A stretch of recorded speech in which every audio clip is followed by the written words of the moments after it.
All right, we've completed one day of the cruise, and Felicia, can you tell me where in the world are we? We are at Great Stirrup Cay, Bahamas, and of course, I'm not going anywhere without this right here. I am a huge coffee drinker, and I need my coffee in the morning. And unfortunately, as you can see, it's a rainy day.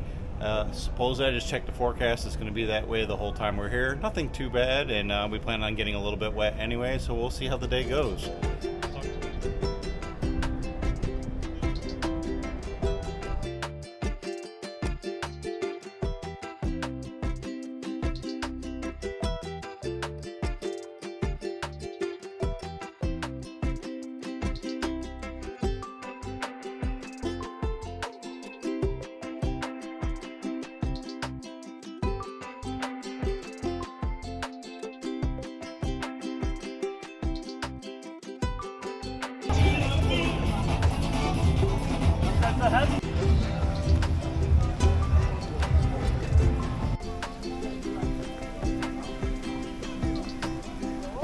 Well, we've arrived here at Great Stirrup Cay, and as you can see, it's raining. Like, hard. We checked the forecast, and it looks like it's going to rain to some extent pretty much throughout the day. It might lighten up for a little while, so we'll make the best of it while we can. Probably here in a little bit, we'll go hop in the ocean, and I got to keep my eye out of it because of what we talked about earlier. But I'll see what I can do there. This zip line that goes off of this lighthouse behind us looks like a lot of fun, but I think we'll skip that this time.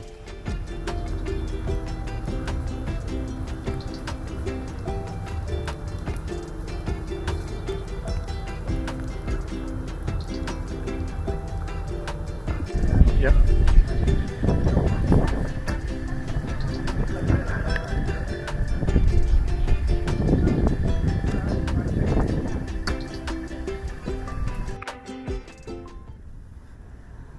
So here we are sitting in a thunderstorm on the beach here at Great Stirrup Cay, and continue. But we have frozen margaritas, so it's okay. Like, we're going to be fine. And these sugarcane straws, they are it. They are the thing. So how many people can say they sat in a thunderstorm on the beach in the Bahamas having a frozen margarita? Cheers.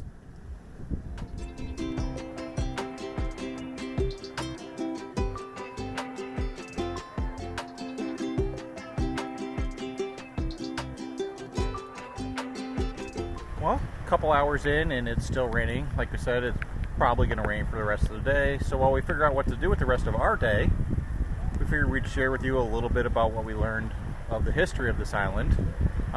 Everything we read it on the internet, so of course it must be true, right? Of course. It must be. So why don't you start off with about what this island is, who owns it? Yeah, so for those of you who don't know, I am a history teacher. So of course, every time I go anywhere when I travel, I always want to know the history behind wherever we are and what happened in the past there to make it into what it is now. So this island actually is part of the Bahamas, but it is currently owned by NCL Cruise Line. It is their private island. It is only for ships of Norwegian Cruise Line who dock here. And so they bought it in 1977 from a collaboration of oil producing people, I think from Britain maybe. There is supposedly a lighthouse that was built in 1863 on the island. We actually could see it from the ship. It is not this one that's right behind us. This is actually the tower that was built for the zip lining. Yeah, and it's got some really cool art and things on it, so it's definitely something to see. But we actually can't figure out how to get to that other lighthouse. I have a feeling it's kind of on the part of the island that we're not allowed to get to. Yeah, I did read that the lighthouse that is on the other side there is actually still in use. It was converted to solar power. It's completely automated this time, so there is no old lighthouse keeper there. And supposedly the light is visible from up to 20 miles away. This island also was heavily inhabited by pirates as the British started to colonize Nassau on kind of the main island of the Bahamas, and then also was used to house warships in some of these coves in harbors during the Civil War, the American Civil War. So the Confederate ships would dock here as a way to sort of figure out what their next step was before they came ashore back into the United States. So Felicia actually told me I'm missing out on an opportunity. As we mentioned earlier, I recently had eye surgery, but I don't have an eye patch, so It's kind of a missed opportunity It here on kind the of Pirate is Island. On the Pirate Island. Yeah. Just one other fun fact about this island is it used to be a satellite tracking station for the U.S. Air Force to help track the space shuttles when they first launched. Improved technology, better GPS and things like that made it obsolete, so it was decommissioned a number of years ago, I believe in the 90s. But it was in operation like throughout the 80s to help track space shuttles as they launched from Cape Canaveral in Florida. Which, by the way, is only 123 miles from here. So as the crow flies, we're just 123 miles off the coast of Florida. All right. Well, we'll probably walk around the island and get a few more views of what there is around here. We're going to try to get into the water here in a little while, but I think they're not letting anybody in right now because of the lightning for safety reasons. So we'll catch up with you here in a few.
Traffic circle. It's just like we're in Florida.